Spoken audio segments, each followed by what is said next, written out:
co-founder of CFO on Call, and we started in 1991. So we're actually celebrating 30 years in the business this year. And over that time, we've worked with thousands of businesses to help them to improve their profit, cash flow, business value, and the work-life satisfaction of the business owners. Next slide, please, Andrew. So today we've got with us Andrew Free. Andrew's one of our fabulous CFOs who's worked for decades with businesses to help them with their financials. And so what Andrew doesn't know about pricing, you can literally put on a postage stamp. And he's worked with, as I said, many businesses, one of which, as you'll see here, he actually helped them to go from a break-even situation to 9% profit in less than 2 years. So just getting those numbers organized makes a huge difference. Next slide, please, Andrew. So just before we get started, just a little bit of housekeeping. If you have any questions you'd like to ask, if you'd like to just type those into the chat box. And we will be recording the webinar today. So there's quite a bit of information here to take in. So we understand that, you know, it's not easy to take it all in at the time. So we'll provide you with a recording that you can have a look at afterwards. So just before I hand it over to Andrew, so why have we chosen to talk about pricing? Well, it's literally one of the biggest factors in profit for any business. And as we said in the introductory information, if you don't get the price right, you've pretty much got Buckleys of making a profit in your business. So how do you work out a profitable yet competitive price? So that's what Andrew is going to share with us today. So I'll hand it over to Andrew. Welcome, Andrew. Thank you, Sue, and welcome everybody. Thanks for spending some time with us today. So we'll cover a number of things today. We've got quite a lot of ground to cover, and so we'll move along fairly briskly. So we'll be covering off today some fundamentals of pricing, the difference between pricing for a product and pricing for services, the elements in pricing for services, the importance of a pricing model that accurately reflects your own particular operation, the feedback loop to maintain accurate pricing, working through a services pricing model, and then discussing the big lever. So let's start with some fundamentals of pricing. The most fundamental premise of pricing is that you should sell your product or service at a price that, at the absolute minimum, covers all your costs, the break-even point. More realistically, you should sell at a price that provides an acceptable profit. Now, on top of that, you should probably look at the bigger picture, and that is the price and the profit you're making giving you an acceptable return on your investment? You may well be able to set up a business that generates an acceptable profit of, say, 10% of revenue, but if the investment required to set up the business means you're only earning a small return on that investment, you might be better off leaving your money in the bank, although not right now, given the historically low interest rates we've got. On the other hand, investing in shares or property may well give a better return. So, how do you determine your price? Firstly, you've got to know your cost base. This is a fundamental building block in pricing, knowing your costs. And costs have two components. They're either fixed costs or variable costs. Fixed costs are those that you will pay whether you sell nothing or you sell a lot. These are things like rent, salaries, and on-costs of support and managerial staff, your energy costs, etc. They'll stay the same, as I say, no matter what sales volume you have. Variable costs, on the other hand, will move in line with your sales volume. So these are the costs that work in line with your volume and will show you what your gross margin is on your sales. So though for pricing and analysis, variable costs are generally expressed in costs per unit, whatever that unit of sale is. So let's look at some elements of a basic pricing model. And if it looks familiar, that's because it is. It's a basic P&L, and that's the basis of a pricing model. So let's just work through the elements here. A is your volume. B is the unit price or selling price for the product. C is the unit costs. So that's how the variable costs are expressed. So then you work out what's your revenue, your volume versus times your unit price. What's your cost of the goods you've sold? That's your volume times your unit cost. Take your cost of goods sold away from the revenue, and that's your gross profit. And your gross margin is a percentage expressed of that gross profit over your revenue. Then you take your fixed costs away from your gross margin to get your net profit, and you work out a percentage margin on that. Then you put in your investment so you can see what your return on investment is. Let's fill in some numbers and see how that looks. So working through a basic pricing model. You've worked out your variable costs, so you know what your unit cost is, you know what your fixed costs are, and you know what your investment is. So what do? We then work out what our break-even point is. Now, this may work from either you knowing what your unit selling price is or what volume you can achieve in the market. It's to do with working those things out, and it may vary depending on your market, your particular product, what you know and don't know. And sometimes you don't know either, and you have to do some research and work around that. But here's the break-even point. We assume you can sell 100,000 units. You sell at $9.50 with your unit cost of $5.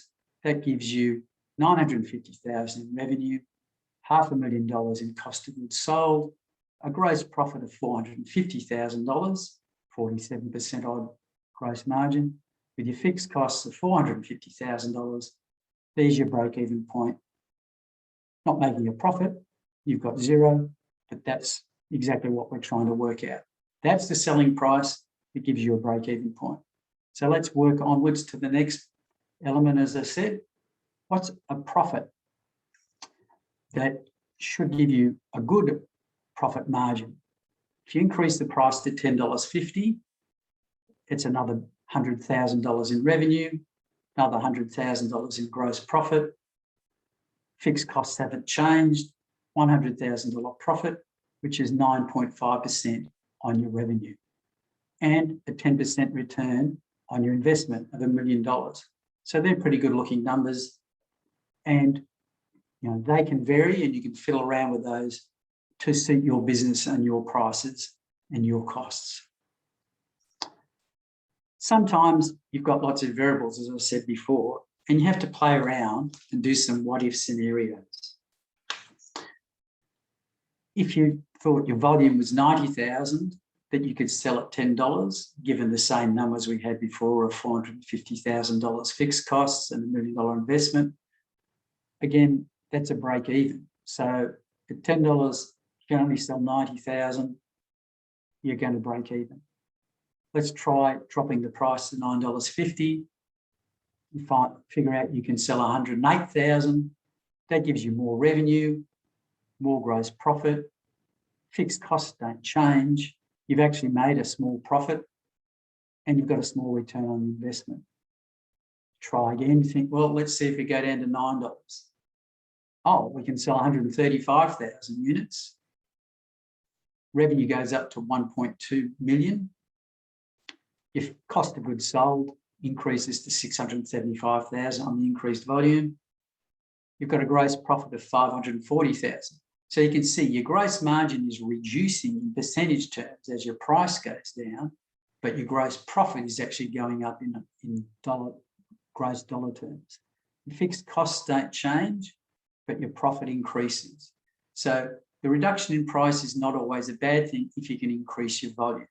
And you end up with a net profit of 90,000, 7.4% profit margin, and a 9% return on investment, which are numbers which I think are much more acceptable and going to give you a better business model.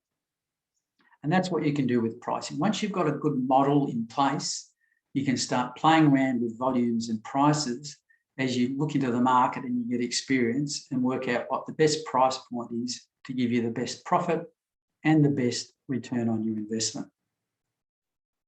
Okay, so what is the difference between pricing for products and pricing for services? Services are intangible, products are tangible. And that's quite important when you look at pricing. The second difference, which is related to the first, is that money spent on a product that's a tangible product becomes stock. It retains value. In services, the money is normally spent on staff, and once you've spent that, that money's gone. You can't put a stock of what you paid your staff. So you've got to make sure you utilise their time. The third difference is the definition of measurement. Products are normally measured in units, but how do you measure services? A lot of services are delivered in units of time. You get charged by the hour or some other agreed unit of time. Accountants and lawyers used to charge by the hour, but they ended up with a conundrum when the interactions were short. A client might have half a dozen short phone calls. Is it fair and equitable to charge an hour for each call? Obviously not. Some firms I know ended up using 6 minutes as their units of charge. Good for the client, a nightmare for the poor accountant or lawyer tracking their chargeable time. To circumvent all that wasted time, some professionals charge on a retainer basis. This has some obvious benefits in certainty of income and obvious negatives if the client requirements are greater than the allowance made in the retainer. So that's where the quality of the relationship and level of trust between provider and client is key in this type of arrangement. I once did pricing where the units of service was phone calls answered. And then the fourth difference that revolves around determining unit costs. It's relatively easy to determine the cost of a tangible product, but determining the true cost of services can be a lot more complicated. Pricing for a business that sells services can cover a wide range of models, from accomplishing a specific task like painting a house, or the hourly rates we were talking about for professional services, or even a piece rate like the phone calls I was talking about. So what are the elements in pricing for services? Number one, there's the true total cost of employees providing the service. Number two is the cost directly associated with providing that service. Number three, even though the numbers aren't coming up, is the availability of the employees providing the service. Number four is the utilisation of the employees providing the service. And I'll explain what both of those terms mean. And then the fixed costs of providing the service. So, the true total cost of employees providing the service. And this is pretty normal. The wages and salary and all the on-costs that you would normally associate with employees, plus, importantly, remembering things like recruitment and training. That list is a lot longer than it used to be with all the different types of leave these days, but you need to make sure you capture all those so you have a true understanding of the cost of the employees who are providing the service. Then you've got the cost directly associated with providing that service. And that relates to those same employees, any meals, accommodation, travel, etc. The technology, professional fees, insurance, lots of services business need to have professional indemnity insurance, for example. So you need to capture all those costs as well as part of your variable cost of providing the service. Then you've got the net availability of employees. And this is where you determine, out of all the hours you pay for, how much time do employees actually have to do the work? You employ them for 52 weeks a year, but they may take annual leave, long service leave, public holidays, etc., etc. These will vary upon the circumstances of the individual and your type of business. But this is not a bad estimate of what happens a lot in these businesses, that out of the 52 weeks a year, you end up with only 39 weeks of actual time spent doing the job.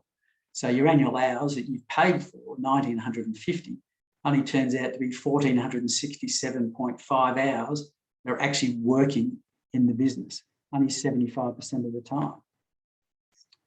Then you've got the net utilisation of those employees. Even though they're available to work for those 1,272 hours, you can't have people working 100% of the time. In the example that will be in the case study that you'll be able to access later, in a call centre, 85% is the utilisation rate. 85% of the time that they're available, actually their time is billable. So you can express your utilisation as a percentage of the total time you pay for, or as a percentage of the time that they're available to do work. And that's the important number, because that's the number that can be charged out. So all the costs that you come up with have to be divided by that number, not the number of hours you're paying for, but the number of hours you can actually charge your services. Then, of course, you've got to capture all the fixed costs of your operation, all the staffing costs for admin and managerial, advertising, rent, etc., etc., etc. This list will vary slightly depending on your business, but you just need to make sure you do capture all those fixed costs so that you can build them into your pricing model. So, what is the importance of an accurate pricing model? One, it reflects the unique circumstances of your business. If you don't have a pricing model that suits your business, you're not going to end up with the right price to charge for your services.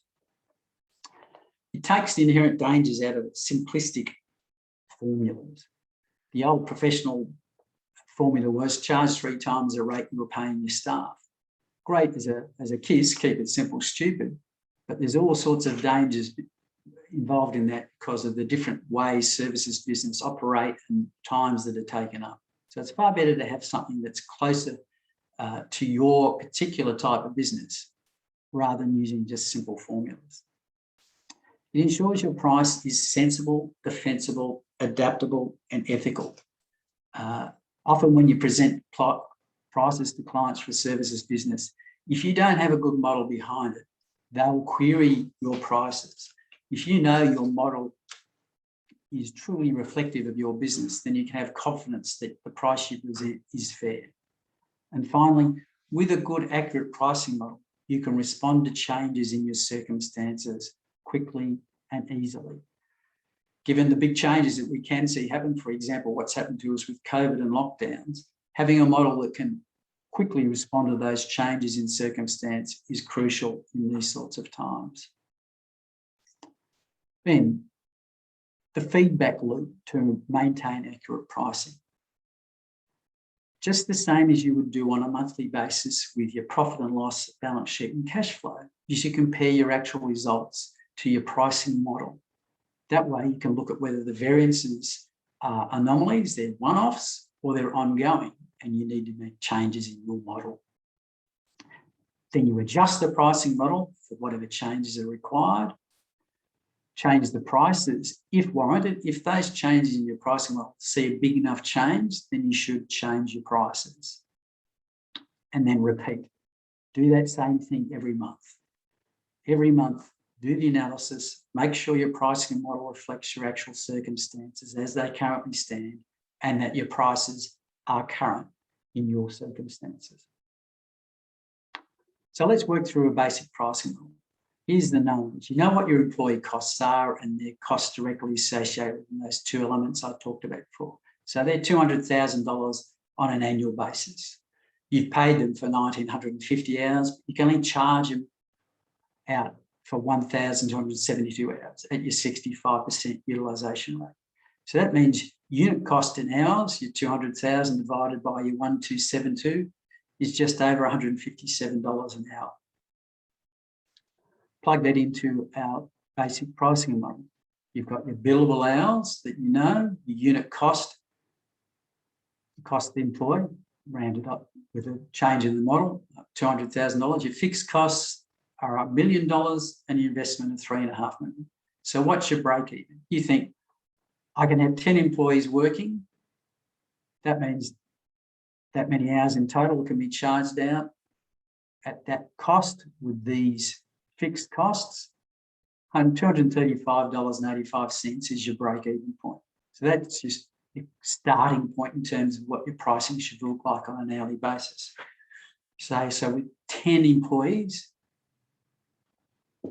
if I make my price $260, that generates $3.3 million in revenue, your $2 million in cost of service, a gross profit of $1.3 million, less your fixed costs of $1 million, net profit of just over $300,000, 9.3% profit margin, and on your investment, that's an 8.8% return.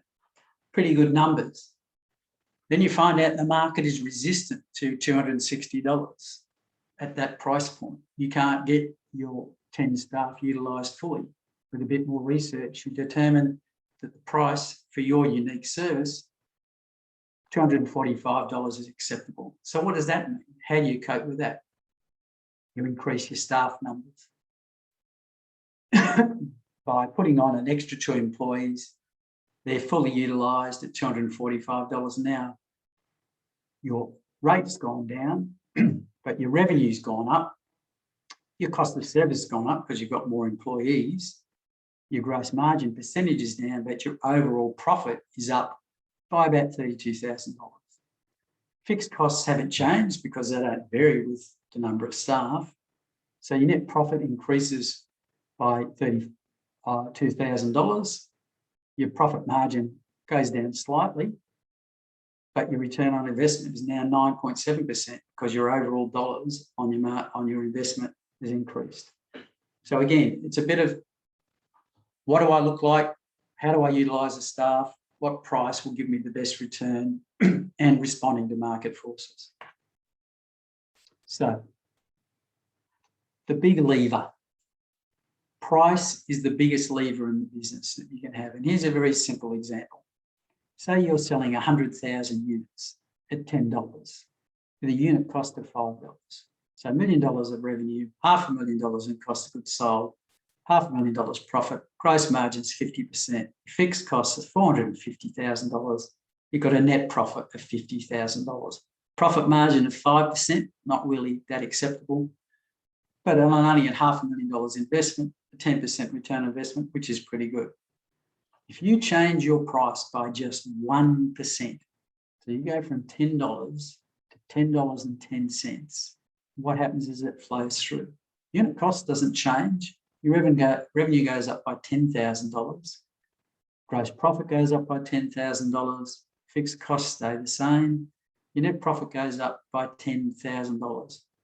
That's a 20% increase in your net profit by 1% increase in your selling price. Depending on your particular business, your particular bottom line, it may not be that dramatic, but a 1% increase in price, which should be acceptable to almost any customer, can have a big and dramatic impact. That's why we call it the big lever. Price has a big impact all the way through to the bottom line, and you should bear that in mind in your pricing. So thank you for your attention. I hope that's given you a good understanding of pricing, and particularly pricing for a services business. Thanks, Andrew. Yeah, that certainly highlights, doesn't it, the impact that a very small change in price can have on your bottom line. Andrew, if you can just move it on to the next slide, please. So just before we get on to the questions, just wanted to finish it off with an offer to you. So you can see that, you know, whilst pricing is really important and impactful, there's quite a bit involved in working out a profitable price. So if you'd like to have a chat with one of our CFOs about your pricing model, or indeed anything else financial related in your business, just type yes into the chat box and we'll be happy to set that up for you. Andrew mentioned a client case study earlier. Due to the time restraint, we didn't have time to share that with you today, but what Andrew's done is he's recorded a webinar, and so he talks about that particular client case study, which I think you'll find really interesting and be able to apply some of the principles there to your own business. So as I said earlier, we will share the webinar recording with you so you can go through it again at your own pace, because we understand there's quite a bit involved. So just type yes into the chat box if you'd like a copy of that. And so we did have a few questions, Andrew, that came up. One was, what about discounting? How do you work out the volume required to compensate for a discount to avoid losing money when discounting? Well, I guess it comes back to that what if scenario I was talking about before, where you look at what your current volume is and what your price is now. If you feel you need to discount, then with a model sitting there, you should be able to fairly easily look at what sort of increase in volume you need to compensate for that reduction in price. Yep. It's a matter of having the model there and the variables there, and you can plug them in and see what impact it has. And that's, again, one of the useful aspects of having a pricing model, that you can use the variables and change them to see what those impacts are. Yeah, it's really important, isn't it, to understand what it's going to cost you to do a discount. Thanks for that. And regarding the timing of price increases, how often should you increase your price? Well, that's a really good question. A lot of that will depend on the industry you're in. But one of the rules is you should do it on a regular basis. And small incremental increases on a reasonably regular basis are much better than doing a big jump up if you leave it for too long. And part of that is doing the monthly cycle. You may determine from doing your monthly feedback that you'd like to do a price increase, but depending on market circumstance, you may not feel it's warranted. So depending on the type of industry, you can do it as often as monthly. I would suggest you probably look at it seriously at least quarterly, and then make sure you're on top of it, because, as I say, small price increases are often more acceptable to customers, and you can do them on a reasonably frequent basis. Okay, great. And one last question: when you do a price increase, should you advertise it? Again, depending on what your particular industry circumstance is, but yes, you should make sure that your customers know what's happened in terms of the prices. Nothing's worse for a customer than a surprise when they come to order something and suddenly they find the price is different to what they're expecting. Most of the industries I've worked in had published price lists where you kept customers up to date on what was happening with prices. Yeah, obviously different in a retail circumstance and depending on the circumstances, but it's good business practice to ensure that your customers are up to date on what you've done with the price increases. Yeah, it's a good opportunity, isn't it, to set out probably a bit of a marketing opportunity to set out your reasons why they why you're charging what you're charging and why they should work with you. Communication's key, and customers don't want to have the life history, but yeah, as you say, given that you need to make a price increase, communicating that and the rationale behind it is always the best approach, rather than just bluntly saying, well, the prices are going up. Yeah. You give them a proper rationale behind it. As you say, it's a good opportunity to market your product or services in that circumstance as well. Yeah, okay, great. Well, just before we finish up, if you can move it on to the next slide, please, Andrew. I'll just let you know about the next webinar that we'll be running on the 16th of September. Are you missing out on opportunities because lenders don't understand your business story?